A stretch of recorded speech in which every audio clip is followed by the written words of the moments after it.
We designed this app to help you and other voice hearers change your relationship with your voices.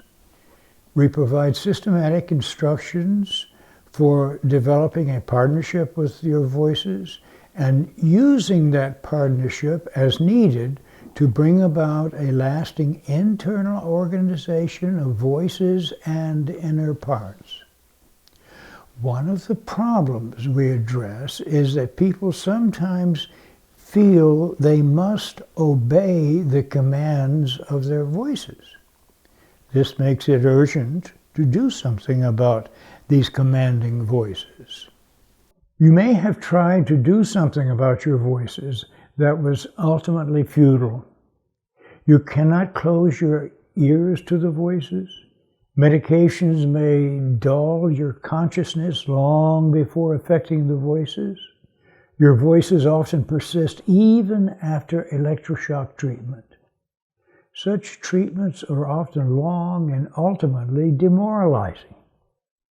We recommend an entirely different approach. Our externalized dialogue process provides a way to know the reasons behind the voices. Through this process, you can befriend the voices, unburden them, and include them in your present life. Sometimes there's a single voice, but more commonly, there are groups of voices, some with prominent roles and some who are just bit players. There may be crying infants or young children. When there are young, helpless children, there may be older protectors. There seems to be no limit to that internal world. Most voices arose because of overwhelming traumatic experiences and increased as the numbers of traumas did. You may hear only one or two voices. This layer often contains a commanding voice that demands that you give it total control. Often it humiliates you and calls you demeaning names. You may feel impelled to drink or to starve or to cut yourself, or it may urge you to commit suicide. You may go into an automatic, trance-like obedience and may be saved only by an appeal from another voice saying no, or an actual person may have intervened. Some voices may represent your younger selves still locked in a trauma that froze the action. Other voices may be protectors of the young parts, and some are keepers of a secret ordered by a perpetrator who threatened, "Don't you ever tell, or I will kill you." There are certain quirks that characterize the majority of voices. Knowing about these quirks helps you to deal with your voices. Voices are gullible.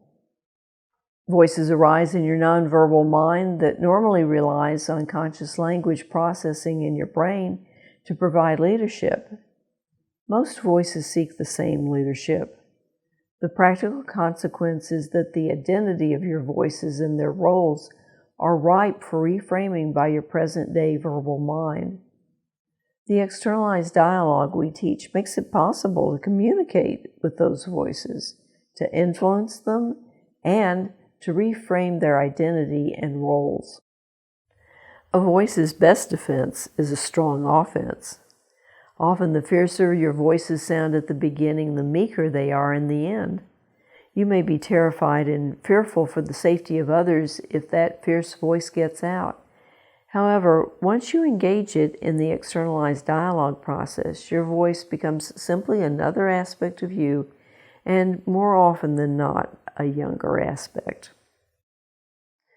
Voices can be wise. You may find that some of your voices become helpers by providing a clear-headed response to the negative voices. Some voices provide wisdom or take on the role of an inner self-helper. Those helpful voices could be called on during the course of self-therapy using the externalized dialogue process. But don't avoid dialoguing with the negative voices or try to make them go away.